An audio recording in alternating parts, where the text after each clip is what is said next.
자, 여기 할 부분은 외워야 할 부분인데 다시 한번 좀 전체적으로 점검하고 가자. 봐봐.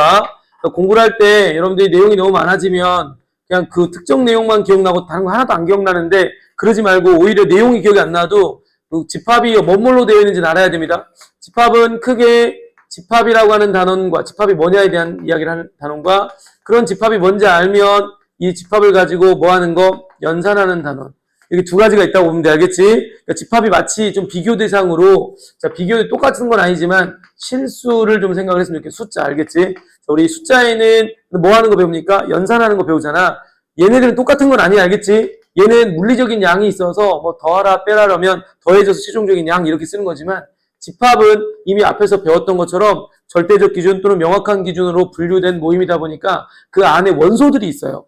표기 자체도 있었고. 그래서 여기서는 집합의 의미가 뭐냐에 대해서 우리가 첫 번째로 다뤘습니다. 여기는 시험 문제 단원이라기보다는 처음으로 집합이라고 하는 뭔지 모르는 걸 배우는데 뭐냐를 알려주는 큰 틀에 대한 내용이겠고요. 거기 안에서 이제 집합에서 또 집합을 파생시키는 부분 집합이라고 하는 것까지를 공부를 하면서 이게 한 단락이야. 그럼 이제 부분 집합도 알았고 집합이 뭔지도 알았으면 얘네들을 가지고 뭐 하는 거? 연산하는 단원인데 연산은 또 다시 세 가지로 나눠지거든요. 첫 번째는 연산의 종류.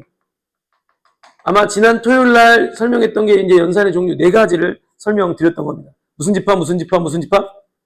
합집합, 교집합, 차집합, 여집합. 이런 것들은 기존에 어떤 집합이 있는 상태에서 이 연산을 통해서 새로운 집합을 만들어내는 거예요. 합집합 연산은 쉽게 생각하면 어떤 거냐면 두 집합이 있으면 두 집합에 있는 모든 원소를 나타내는 집합이라고 생각하면 돼요. 두 집합이 있다고 할 때 합집합은 뭐라고? 말 그대로 어떤 언어적인 뉘앙스로는 둘이 합한다는 뜻인 건데 이게 물리적인 양이 아니란 말이에요. 왜냐하면 각각 원소가 있으니까. 그래서 합집합은 얘네들에 있는 모든 원소를 표기하는 것을 말합니다. 교집합은 뭐죠? 그럼 교집합은? 교집합? 이거 뭐죠? 교집합. 교집합은 딱 이렇게 생각하시면 좋겠네. 교제하다, 사귀를 교자를 써가지고 두 집합이 사귄다? 이게 어떤 느낌이냐면 공통 원소만 골라낸 집합입니다. 공통 원소만 표기한 집합을 뭐라고? 교집합. 두 집합이 있으면 두 집합의 공통 원소만 딱 해서 만들어낸 집합이 무슨 집합? 교집합. 이해됩니까? 그 다음 차집합. 말 그대로 합집합처럼 뭔가 연산적인 느낌, 더하거나 뺀다는 느낌인데 이거는 이게 물리적인 양이 있어가지고 10에서 3을 빼면 7 이렇게 나오는 게 아니라 원소들이 막 나열되어 있는 상태에서 차집합은 앞에 빼려고 하는 집합이랑 뒤에 있는 집합하고 공통 원소만 빼는 겁니다. 원소를 빼는 거예요. 어떤 원소를 뺀다? 공통 원소만 빼는 거. 그래서 A 차집합 B 하면 어떻게 쓰는 거야? A 집합에서 뭘 빼는 거야? A와 B의 공통인 원소. 이게 교집합이잖아. 공통 원소. 이것만 뺀 거를 나타내는 집합이 차집합이고 마지막 네 번째가 무슨 집합? 여집합. 여분. 이때 여자가 똑같은 한자어입니다. 교집합도 교자가 한자어고 그래서 여는 남을 여자라고 해서 자기 자신이 아닌 다른 집합. A의 여집합이라고 하는 건 A집합이 아닌 나머지 거. A가 아닌 나머지 거. 이해되겠습니까? 그래서 기호로는 반대의 의미에서 C라고 이렇게 컴플릿 해가지고 요놈 C를 쓰는 그런 형태입니다. 어쨌든 A의 여집합은 A집합의 원소가 아닌 다른 것들로 되어 있는 집합. 자, 이렇게 연산의 종류를 배웠으면 오늘 제가 여러분들 설명할 내용인데 이런 연산을 배우고 실제로 이제 집합을 연산할 건데 효과적인 연산을 하기 위해서 우리는 연산의 성질과 법칙이라고 하는 것을 배워가지고 효과적으로 이제 연산을 하게 됩니다. 근데 이게 내용 자체가 이거는 거의 암기야, 암기. 마치 이런 거랑 똑같은 거죠. 한식, 원이 있습니다. 기본형의 원이 있어요. 이 원에 접선의 기울기가 m일 때 접선의 방정식 공식이 어떻게 되죠?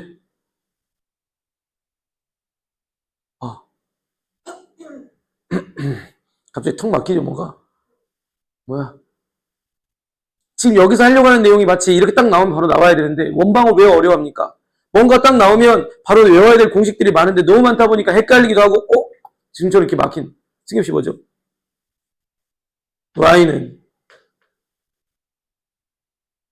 이러면 안 되는 거. 이러면 안 돼. 그게 공식이니까 지우씨 mx 플러스 마이너스. 바로 루트. 정혁씨. R, 그쵸. 반지름 R. 루트. 이렇게 바로 생각나야 되는데, 지금 생각이 안 났잖아. 근데 들으면 또 알 것 같잖아. 본 것 같고. 이러기 때문에 원방이 어렵다고. 실제로는 이게 머릿속에 있어야 딱 숫자가 나오면 여기다 대입하고 반지름 여기다 대입해가지고 식을 쓸 건데, 생각을 했더니 생각이 안 나. 그러면 이게 여기까지 쓰는 게 어렵다니까. 근데 심지어 이렇게 쓰고 난 다음에 우리는 그 다음을 가야 되겠는데, 여기 쓰는 거에서 긴가민가 하거나 자신이 없는 상태가 되니까 적용입니다, 이거는. 그 다음에 이 적용된 거를 가지고 여기까지 오는 게 이제 활용인데, 그러다 보니까 원방은 어려워합니다. 적용하는 게 바로 생각이 안 나요. 마찬가지로 지금 우리가 하려고 하는 이 연산의 성질과 법칙도 딱 보자마자 생각이 나야 되는데, 생각이 안 나는 상황이 생기면 또 어려워할 수도 있다. 근데 얘보다는 좀 나은 것 같아요, 얘는 그래도. 계속 봐야 됩니다. 이거는 계속 보면서 그냥 물어보면 누군가 선생님이 물어보지 않을까라는 생각으로 계속. 왜냐면 광복절 이후에 바로 우리 시험 대비 들어가야 돼. 시험 언제예요? 중간고사. 언제인지 모릅니까? 몰라요? 9월 말이에요. 9월 말 아니니? 9월 말이에요. 9월 말. 그 시험이 얼마 안 남았어. 광복절 하면 반 지났잖아. 그지? 왜 9월 말에 잡히냐면 10월 초인가에 추석 연휴가 있어요. 그러니까 추석 연휴가 지나가 버리면 너무 늦어지기 때문에 중간고사가 대부분 학교가 9월 말, 빨리 본 학교들은 9월 25일, 늦게 본 학교들은 9월 29일 뭐 이렇게 보서 끝내더라고요. 그럼 제가 말하고 싶은 건 뭐냐면 바로 중간고사 범위 중간고사 들어가야 된다는 얘기야. 한 5주? 5주 정도밖에 안 남잖아. 그렇지 않아요? 그럼 결국은 열심히 여러분들이 내용을 알고 있어야 되니까 틈날 때마다 평면 좌표부터 직선의 방정식, 원방, 도형의 이동, 개념들은 좀 계속 봐두고 외우시는데 제일 좋은 건 뭐냐면 다시 한번 쭉 써보세요. 막 이렇게 낱개로 막 흩어져 있는 거를 또는 연장에 써져 있는 거를 이제 이쁘게 정리하면서 평면 좌표부터 한 1시간이나 2시간 정도 할애해가지고 쭉 쓰면서 내용 보는 거죠. 외우는 거지 또. 직선의 방 그 대신 너무 조밀하게 쓰지 말고 좀 넉넉하게 칸 띄워가면서 그래야지 나중에 딱 봤을 때 내용들이 딱 한눈에 보는데 너무 막 밀집해서 보면 천천히 읽어가면서 봐야지만 이 내용이 보인단 말이에요. 근데 좀 딱 이렇게 좀 공간을 띄워서 그 다음 직선의 방정식, 원방, 도형의 이동 이걸 꼭 한번 써보면서 이제 남은 시간 얼마 안 남았잖아. 그지? 그러니까 다음 주 월요일부터 뭐 개학이고 하니까 꼭 좀 이거를 정리해두고 딱 들어갔을 때 이제 우리 시험 대비 들어갔을 때는 원이 어느 정도 자신 있어야 돼요. 알겠죠? 시험 범위가 우리 집합까지야. 여기까지야. 여기까지가 시험 범위라고 중간고사가. 그러니까 굉장히 빨리 나갈 가능성이 있습니다. 선생님들이. 자, 어찌됐건 이렇고요. 마지막 내용은 연산에 따른 원소의 개수입니다. 해서 제가 오늘 이 두 가지 설명을 마저 하고 여기서부터 대표 문제 유형들은 쭉 다 설명을 드리면서 여기까지 이제 제가 진도를 다 나가려고 합니다. 그리고 이따가 본수업 시간 때는요. 본수업 시간 때는 뒤에 있는 무리함수 내용하고 명제를 좀 살짝 나갈 거예요. 내일 명제를 마무리 지으면서 이번 주까지 해가지고 제가 내용 개념 정리, 대표 문제까지는 다 마무리를 지으면 질문을 다음 주, 그 다음에 시험 대비 교재를 받는 날에는 진도를 바로 나갈 수가 없으니까 그때까지 해서 두 번 정도 제가 질문을 받을 생각입니다. 그래서 그렇게 받고 난 다음에 이제 시험 대비 교재 받으면 거기서 숙제하시고 거기서부터 이제 쭉 시험 대비를 진행해 갈 생각입니다. 자, 지금부터 내용을 좀 정리를 하고 보겠으니 여러분들 오늘 집합에 대한 연산 성질과 법칙, 그 다음에 원소의 개수에 따른 연산에 따른 원소의 개수 개념 테스트를 볼 거니까 최대한 집중하면서 외워주시기 바랍니다. 자, 시작하겠습니다. 2번입니다. 2번 쓰시면 되겠어요. 집합의 연산 성질과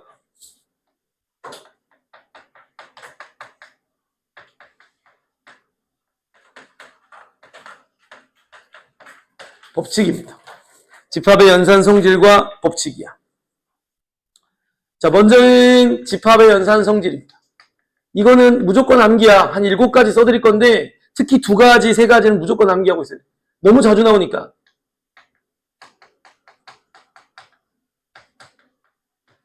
집합의 연산 성질.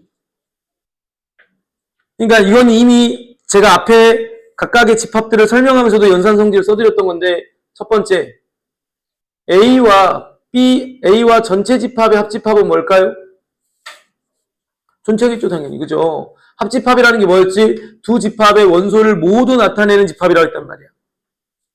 또 A와 공집합의 합집합은 뭘까요?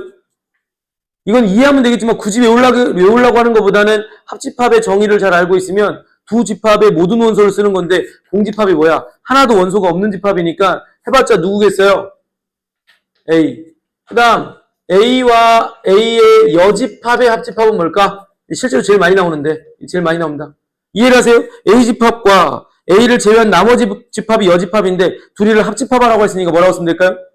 전체. 이게 제일 많이 나옵니다. 문제 풀다 보면 A와 그의 여집합을 합집합하면 전체. 또 A 교집합 전체 집합은요. 교집합은 두 집합에 뭘 나타내는 집합? 공통 원소만 나타내는 집합. 그러니까 뭐가 되겠어요? 자연스럽게 A집합.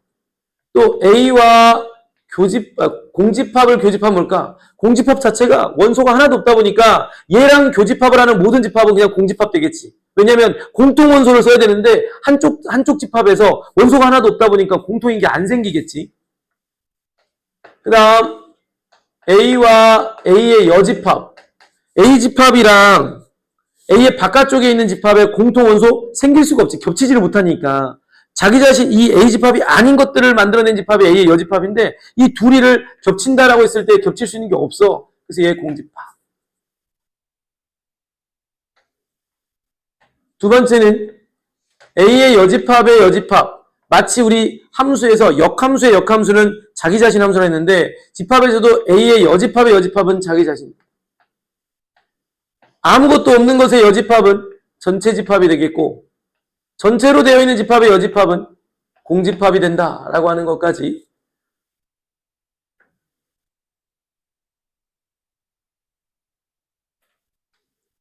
세 번째 무조건 외워야 됩니다. 너무너무 많이 나와요.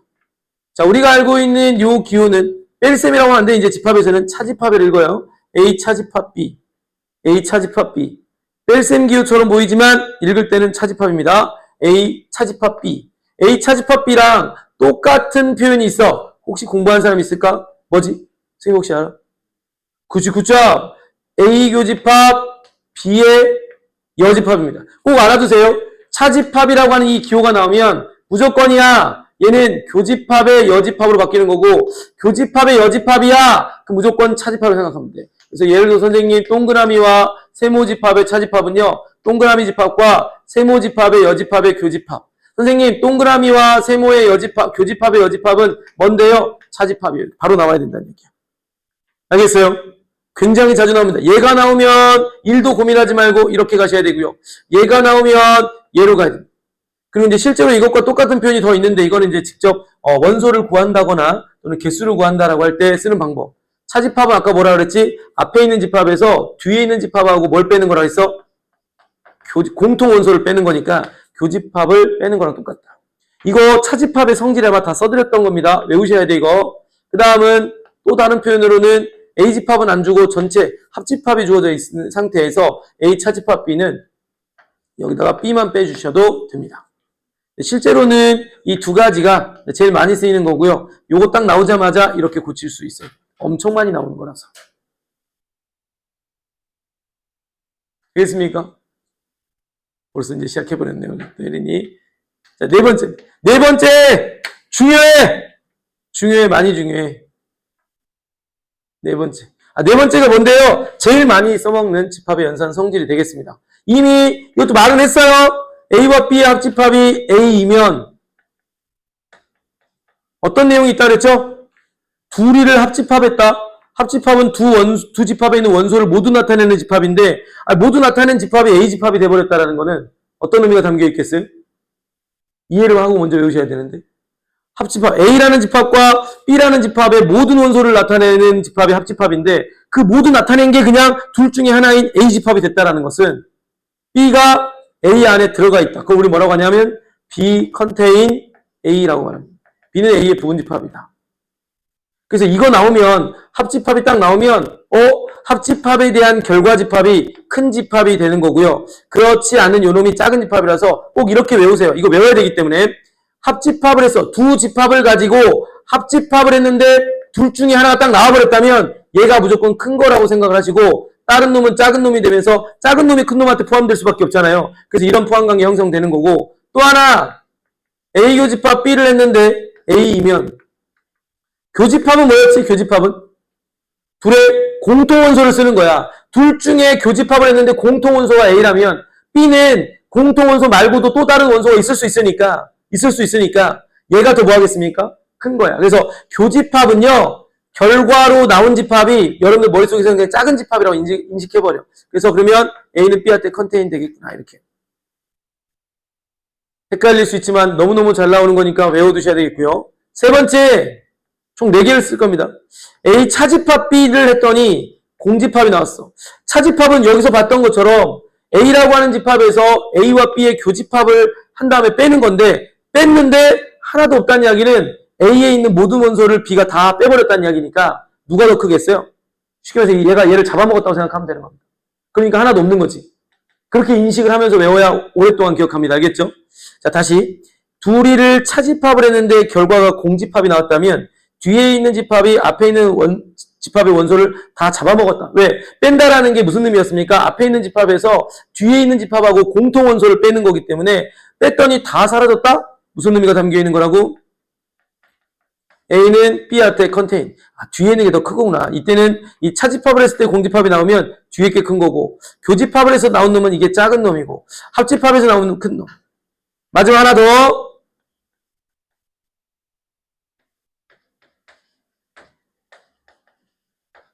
두 집합 중에 하나를 여집합을 하고 두 집합을 합집합을 했더니 중요한 건 결과가 전체 집합이 나와버렸을 때입니다. 그럴 때는 이렇게 기억을 해주세요. 여집합을 취하고 있는 집합이 작은 놈이구나. 여집합을 취하고 있는 놈이 작은 놈이구나. 그래서 A는 B한테 컨테인 된다. 야, 이거 너무 많이 나오는데 초반이기 때문에 잘 안 외워질 겁니다. 잘 안 외워질 가능성이 있으니까 여러 번 써보면서 반드시 외워야 되겠습니다. 그리고 형태로 외워. 알파벳으로 외우려고 하지 말고 이 알파벳으로 외우면 나중에 또 이게 다른 것들이 나오면 또 멍하해버리거든요. 차집합을 했는데 공집합, 교집합을 했는데 둘 중에 하나, 합집합을 했는데 둘 중에 하나, 어떤 집합의 여집합과 다른 집합을 합집합을 했는데 전체가 나왔다? 이런 상황일 때는 여기에 표현되고 있는 집합들이 포함관계가 결정되어 있다는 겁니다. 그 결정된 것까지도 다 외워두셔야 되는 그런 상황이 되겠습니다. 한 번만 더 써보세요. 제가 지금 이거 지우는 동안 한 번만 더 써주세요. 이거 또 써보면 자기 나름대로 외우는 생각을 하면서 쓰세요. 그냥 한 번 더 쓰라고 하니까 그냥 의미 없이 쓰지 말고 야 이렇게 합집합을 했을 때 둘 중에 하나가 나오면 그게 큰 거라고 생각을 하자. 그러면 다른 거는 작은 거니까 작은 건 큰 거한테 포함되겠지? 그래서 이렇게 포함된다라고 하나 쓰고 교집합은 공통원소를 쓰는 건데 그게 둘 중에 하나가 나왔다면 그 나온 놈이 결과로 나온 집합이 작은 놈이라고 생각하자. 그럼 작은 놈은 큰 놈한테 포함될 거니까 이렇게 쓰자. 둘이 뺄셈, 차집합을 했는데 결과가 공집합이야. 그럼 뒤에 것이 앞에 거를 다 잡아먹었으니까 뒤에 걸 큰 거라고 생각하자. 여집합을 취한 집합과 다른 집합을 합집합을 했는데 결과가 전체가 됐다면 여집합 취한 거를 작은 거로 생각하자. 라고 생각해서 집합의 포함관계를 바로 생각하실 수 있어야 되겠습니다. 총 7가지 중에서 엄청 중요한 것들을 지금 제가 쓰고 있는데요. 첫 번째는 이 차집합을 교집합의 여집합 또는 교집합의 여집합을 차집합으로 바꾸는 이 내용 너무 많이 나오니까 계속 쓰면서 형태를 보시고요. 네 번째, 해당하는 집합들이 연산이 이루어졌을 때 결과를 보고 두 집합의 포함관계를 말하는 거. 다섯 번째는 여기서 다섯 번째 하기 전에 우리가 요거 좀 볼게요. 이 차집합과 비교하면서요. A와 B의 차집합을 했는데 공집합이 아니라 앞에 있는 집합 그대로 나왔을 때 이거 이면입니다. 결과가 공집합이 나오면 얘를 다 잡아먹는데 얘는 뺐더니 하나도 못 빼고 그냥 다 나왔다는 이야기야. 그러면 이 뒤에 있는 놈이 앞에 걸 아예 하나도 잡아먹지 못했다는 이야기니까 이건 어떤 상황이냐면 이런 상황. 겹치는 게 하나도 없는 거예요. 그럼 이건 뭐냐? A, B는 서로소 관계. A, B는 뭐다? 서로소. 서로소가 뭐였더라? 둘의 교집합이 둘의 교집합이 공집합인 거예요. 겹치는 게 하나도 없는 그런 상황이다. 라고 인지하시면 되겠습니다.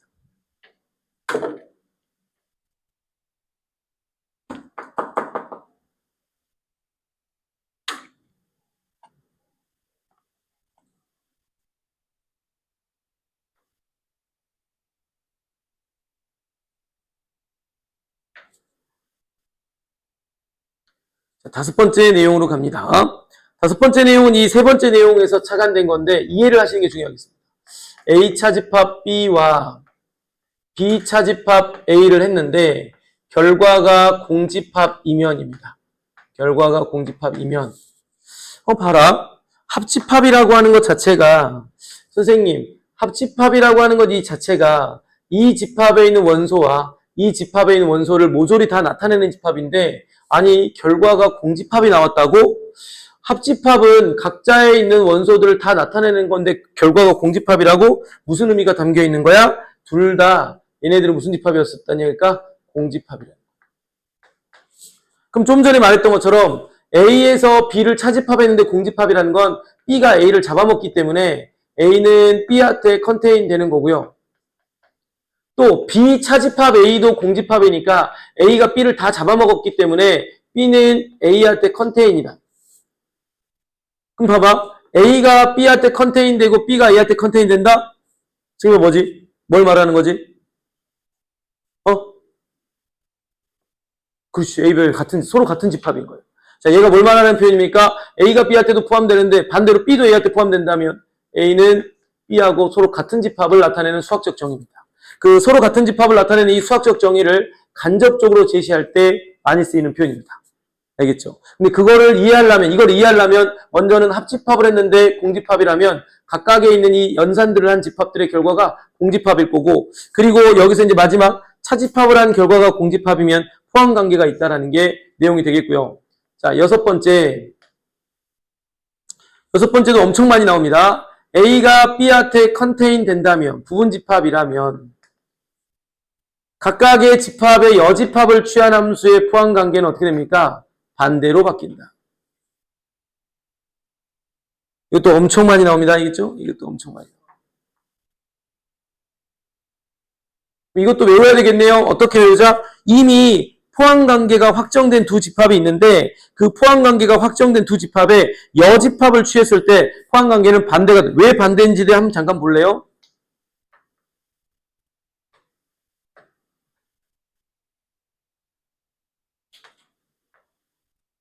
자, 이런 집합이 있어. 이미 A가 B한테 포함되고 있는 집합이 있어. 자, A의 여집합을 내가 노란색으로 한번 표시해볼게. A의 여집합을 노란색으로 딱 표시했다, 내가. 자, A의 여집합을 내가 노란색으로 딱 표시를 했어. 자, 이게 지금 현재 누구라고요? A의 여집합입니다. 그 다음, B의 여집합을 내가 빨간색으로 표시해볼게. B의 여집합을 빨간색으로 표시해볼게. 그러면 이 노란색 부분에다가 빨간색이 색칠되는 거 보여요? 노란색 부분에 빨간색이 색칠되면서 B의 여집합인데 A의 여집합은 이 노란색 빗금친 부분은 여기 빨간색 칠해진 데 말고도 또 있단 말이야. 더 있단 말이야. 그럼 누가 더 큰 거야? B의 여집합이 큰 거야? A의 여집합이 큰 거야? A의 여집합이 더 크지 않겠습니까? 원소가 더 많으니까. 그래서 이렇게 되는데 매번 벤 다이어그램을 그리면서 확인할 것이 아니라 이렇게 이제 머릿속에 외운다는 거죠. A가 B한테 포함될 때 각각의 여집합을 취하면 포함관계는 반대로 뒤집혀. 이렇게 머릿속에 기억하면 문제 풀 때 빠르게 대처할 수가 있는 겁니다. 그렇게 외워두시라는 게 포인트고요. 마지막 일곱 번째는 뭐 앞에서도 했던 거니까 한 번만 더 쓰고 그냥 넘어가겠습니다. 뭔데요? 3단 논법입니다. A가 B한테 컨테인 되고요. B가 C한테 컨테인 된다면 당연한 거겠죠. A는 C한테 자동적으로 컨테인 된다. 컨테인이 뭐야? 포함된다라는 집합과 집합의 관계에서 쓰는 용어. 이 7가지의 집합의 연산 성질을 여러분들이 반드시 외우셔야 됩니다. 그래서 이따가 쉬는 시간에도 보시고 또 보세요. 이따가 테스트 볼 거니까 줄줄이 나와야 돼요. 특히 4번. 그 다음에 3번, 4번, 6번이 엄청. 그 다음에 이런 것들이야 그냥 외운다기보다는 이해하는 게 좋겠죠. 이것도 둘 다 잘 나오는 건데요. 잘 나오는 건데 뭐 워낙 자주 나오니까.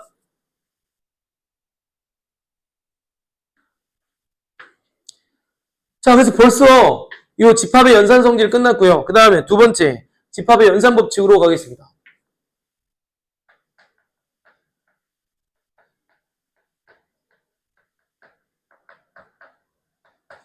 연산 성질이나 연산 법칙은 결국은 집합을 연산하는 데 있어서 효과적으로 하기 위해서 우리가 이미 내용을 미리 숙지하고 간다라는 내용 보시면 숙지해야 될 내용이라고 보시면 되겠습니다.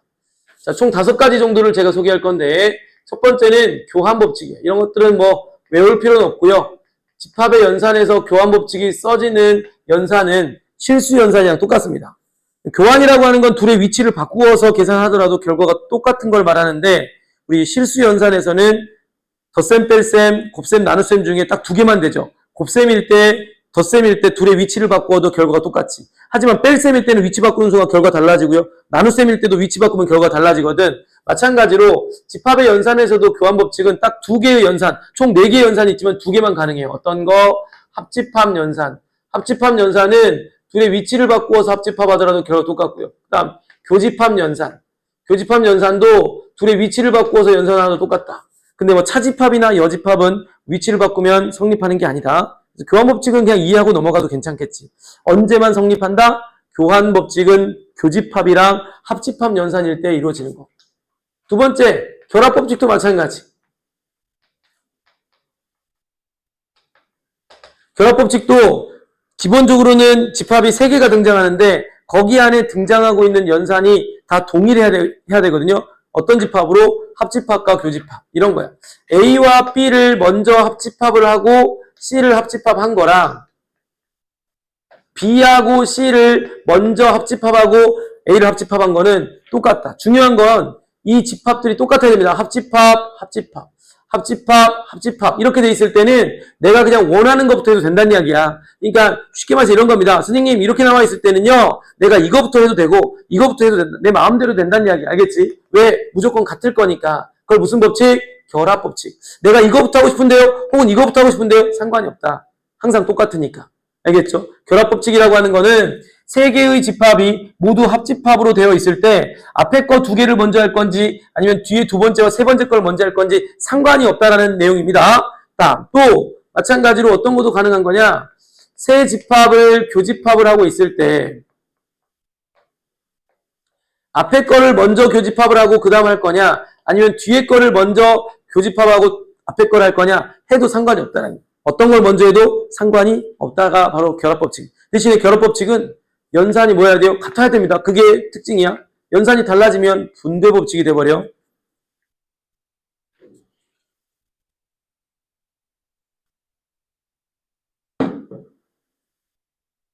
세 번째 법칙 너무 중요합니다. 집합의 연산법칙에서는 여러분들이 꼭 알아두셔야 될 것은 물론 다 알아야 되는 건데 1번, 2번은 이해만 하셔도 되는데 3번은 너무 많이 나오는 거기 때문에 자, 뭔데? 분배법칙. 분배법칙은 뭔지 알 것 같은데요. 맞아요. 이거 어려운 건 아닌데 실제 분배법칙이 이루어질 때는 반대로 이루어집니다. 무슨 말이냐면 A 합집합, 그 다음에 B하고 C의 교집합. 이게 같아버리면 결합법칙이고요. 지금처럼 합집합과 교집합이 이렇게 나눠져서 나오면 요 합집합을 뭐 하는 거야? 이렇게 하나씩 하나씩 각각의 집합에 분배하는 거지. 그래서 분배하면 A 합집합, B 교집합, A 합집합, C 이렇게 쓴다는 겁니다. 근데 중요한 사실은 분배법칙은 이렇게 이루어지는 경우가 더 많아요. 반대로 이렇게 분배가 되어 있는 이 상태에서 이렇게 하나로 모아가는 이 경우가 훨씬 많습니다.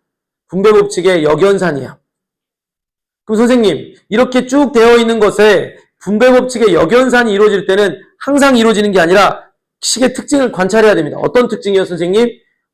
A의 합집합 A의 합집합 마치 실수 연산에서는 이런 거 똑같은 거예요. 이렇게 있으면 이게 분배잖아. 근데 우리가 이렇게 가는 건 뭡니까? 공통인수분해라고 그래요.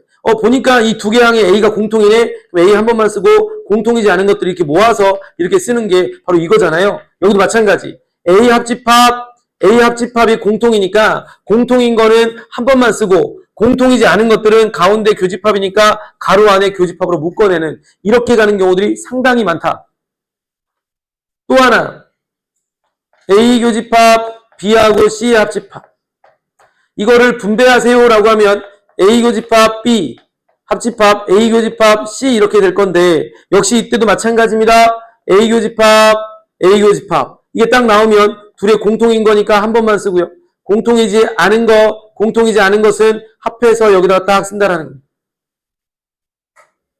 여기까지 이해되겠습니까? 이렇게 정리하는 거 이해되겠습니까? 자, 이것이 왜 중요하냐?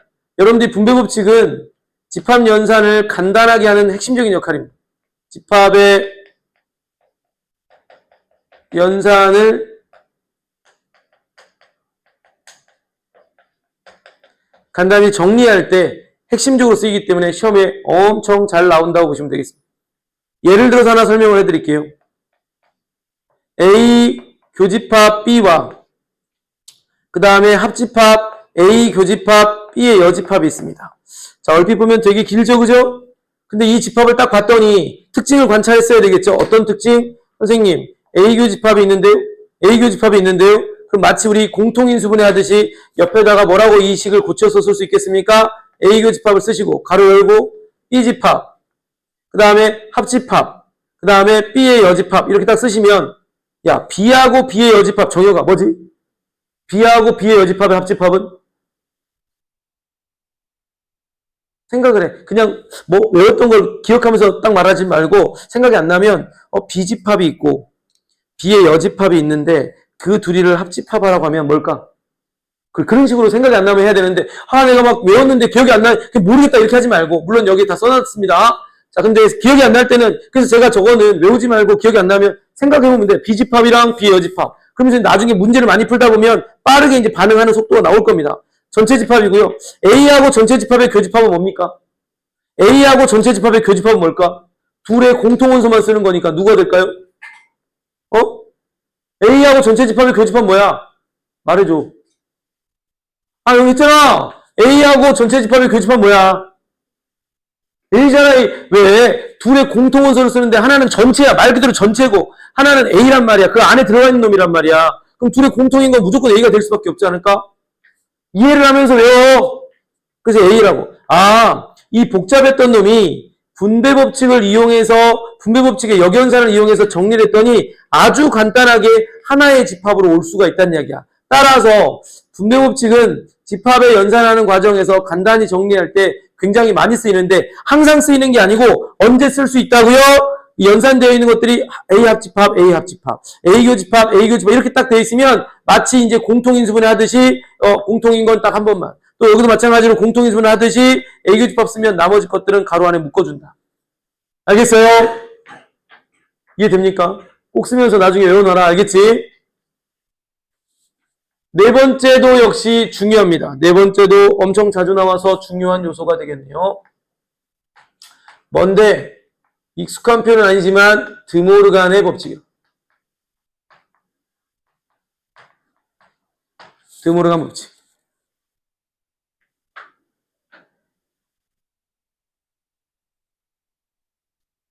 드모르간 법칙은 뭐냐? A와 B를 합집합한 집합의 전체의 여집합은 각자의 여집합을 취하고 합집합이면 교집합 연산으로 바꿔서 한 거랑 똑같다. 실제 시험은 또는 문제는 이렇게 각각의 여집합을 취하고 교집합 나오면 여러분들이 이렇게 바꿔치기를 해요. 하나가 더 있겠죠? A 교집합 B의 여집합이 나오면 각자의 여집합을 취하고 가운데가 교집합이면 합집합으로 해서 각자의 여집합으로 쓰는 건 똑같다. 알겠죠? 근데 실제로 문제를 풀 때는 어떻게 많이 나올 거다? 요 오른쪽을 줄 거야. 오른쪽을 주면 이렇게 오른쪽의 식이 딱 나오면 여러분들이 왼쪽에 있는 식으로 딱 와야 됩니다. 자, 여집합은 떼버리고 A와 B 여기가 교집합이면 합집합 여기가 합집합이면 교집합으로 바꾼 다음에 전체의 여집합 딱 쓰는 거. 자, 이게 무슨 법칙? 드모르간 법칙. 한 번씩만 더 써봐. 나중에 갑자기 좀 이따가 우리가 대표 문제 풀 건데 다음 시간에 저거 생각이 안 나는데요. 저거 뭐였더라 이러면 안 되니까. 드모르간 법칙.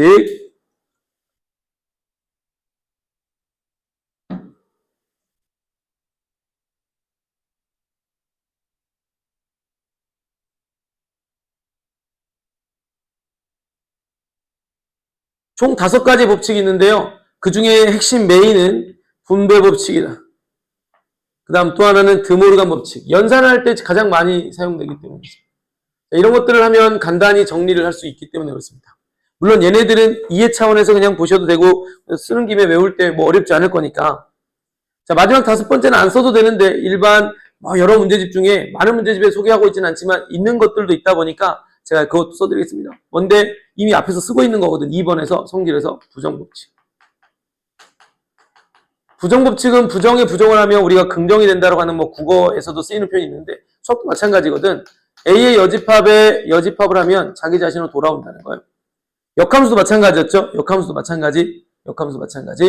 해서 제가 지금 2번 집합의 연산의 성질과 법칙에서 연산의 성질 7가지와 법칙에서 5가지를 소개했는데 이거를 정말로 많이 보세요. 계속 틈날 때마다 보시면서 언제든지 바로 말할 수 있을 정도로 연습을 해 주셔야 되겠고요.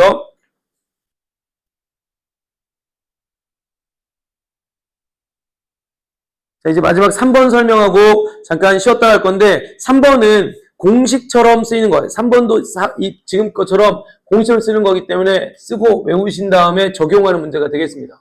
원의 접선의 방정식도 그 접선의 방정식을 외운 다음에 주어진 조건에 따라서 접선의 방정식을 작성하는 것처럼 여기도 마찬가지입니다. 그러니까 적용하는 것들을 완벽하게 해낼 수 있는 방법은 그것이 물어봤을 때 뭐냐를 고민하면서 내뱉어내는 게 아니라 그냥 술술술 나와버려야 돼요. 그래야 적용이 원활하게 됩니다. 난 적용하는 게 잘 안 돼요 라고 하는 사람들 종종 있는데요. 적용하는 게 안 되는 거는 본인의 어떤 능력이 부족한 게 아니고 그게 본인의 머릿속에 완벽하게 그림처럼 박히지 않았기 때문이에요. 그러니까 더듬더듬 생각하면서 풀게 되는데 그건 적용이 아니지. 적용을 딱 보자마자 바로 그 내가 미리 알고 있는 뭔가에 바로 대입을 해서 그냥 표현에 써내려 가야 되는 거기 때문에 그만큼 외워져야 된다. 아까처럼 뭔가를 물어봤을 때 뭐였더라? 근데 또 설명하면 알 것 같고 이러면 안 돼. 이러면은 본인이 풀라고 할 때는 문제 수업을 들을 때는 상관없거든. 이제 알 것 같고 하니까. 근데 본인이 하려고 할 때는 아마도 못 푸는 것들이 너무 많아질 겁니다. 그러니까 결국은 내가 그런 학생들은 더 많이 보시고 조금 힘들겠지만 근데 그것도 있잖아. 자주 하다 보면 는다. 능력이. 암기하는 능력이라든지 적용하는 능력이 늘어요. 근데 많이 안 하는 사람들은 할 때마다 고통스럽지만 빨리 잘 안 되고 기억이 잘 안 나고 하니까. 문제는 대부분 학생들이 그만큼 공부를 안 한다는 겁니다. 그러니까 지금처럼 물어보면 하연 씨 기억이 안 나잖아. 공부 열심히 한댔잖아. 책 산 거 얼만큼 풀었어요 방학 동안. 그러니까 한 앞에 몇 장만 풀다가 참 이 사람들 일찍 와서 학원에서 공부도 좀 하고 그러지. 그럼 주로 뭐 하고 놀아요 하연 씨? 뭐 하고 놉니까 집에서? 핸드폰 하나요 그냥 계속? 자는 거야. 그래요. 피곤한가요 많이?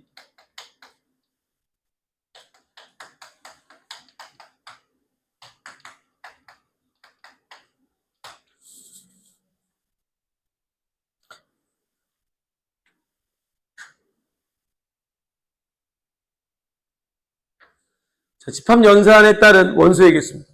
우리가 배웠던 집합연산 4종류가 있는데 그 중에서도 집합의 연산에 따른 원소의 개수를 효과적으로 세는 연산에 대한 내용은 3가지밖에 하지 않습니다. 자, 뭐는 빼냐면 교집합은 둘의 공통 원소를 세는 거기 때문에 효과적인 어떤 원소의 개수 세는 방법이 없어. 그냥 하나하나 세야 되는 거야. 근데 다른 집합들은 효과적으로 구할 수가 있어서 첫 번째가 뭐냐면 합집합 연산에 따른 원소의 개수입니다. 자, 우리가 고등과정에서 다룬 합집합 연산에 따른 원소의 개수는 2종류만 합니다. 두 집합에 대한 합집합 원소의 개수랑 세 집합. 원소의 개수를 셀 거니까 우리 원소의 개수 세는 거 넘버링 쓴다 그랬죠. 선생님, 두 집합의 합집합의 원소의 개수를 세는 방법은 이럴 때가 가장 효과적으로 셉니다. 각자의 집합의 원소의 개수를 세고 더한 다음에 둘의 겹치는 원소 교집합의 원소의 개수만큼을 빼버리면 됩니다. 마치 벤다이어 그림을 그려보면 A집합이 있고 B집합이 이렇게 있을 때 A집합의 원소의 개수를 카운팅하고 B집합의 원소의 개수를 카운팅한 다음에 더하는데 이때 이 각각의 집합에서 겹치는 원소는 이쪽에서도 카운팅됐고 이쪽에서도 카운팅되다 보니까 2번 더해진 상황이야. 그래서 마지막에 한 번 더 뺀다라고 생각하면서 이해는 하시고 외우셔야 됩니다. 합집합의 원소의 개수를 구하는 공식은 A집합, B집합 원소의 개수 합해에다가 그 다음에 교집합 원소 빼는 거야 라고 이렇게 기억을 해주시면 되겠고요. 두 번째, 집합이 3개로 늘어났을 때 세 집합의 원소의 개수 구하는 방법은요.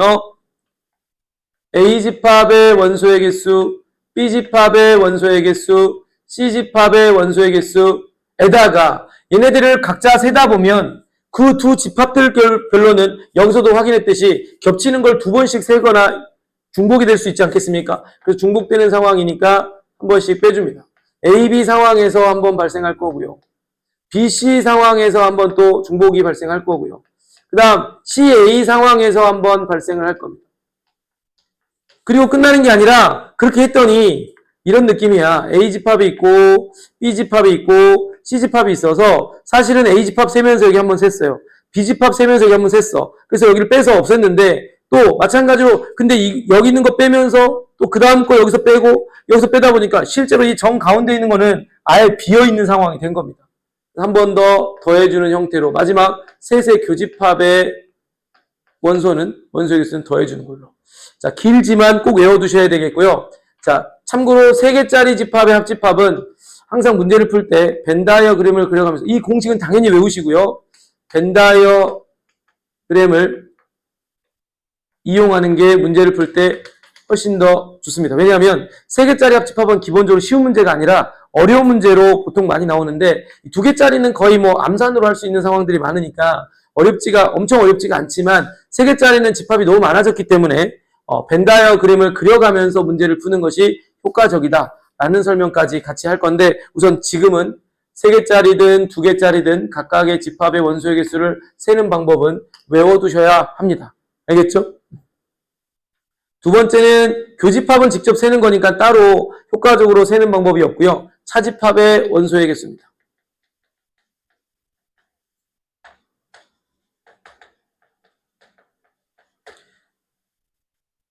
차집합은 이겁니다. A 차집합 B. 아까도 말했던 것처럼 A집합에서 누굴 빼는 거야? B집합과의 공통 원소를 빼는 거라. 그래서 공식 자체가 이렇게 돼. A집합을 구하고요. A와 B의 교집합을 구해서 빼버리면 이게 바로 차집합 개수예요.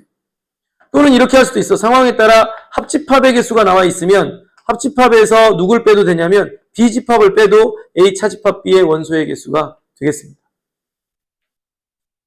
그리고 이런 문제들은 공식된 것을 활용하는 문제로 많이 나오다 보니까 문장의 형태로 나왔을 때 합집합 연산인지 아닌지를 구별할 때는 어떻게 하냐면 합집합은 문장에 또는 이거나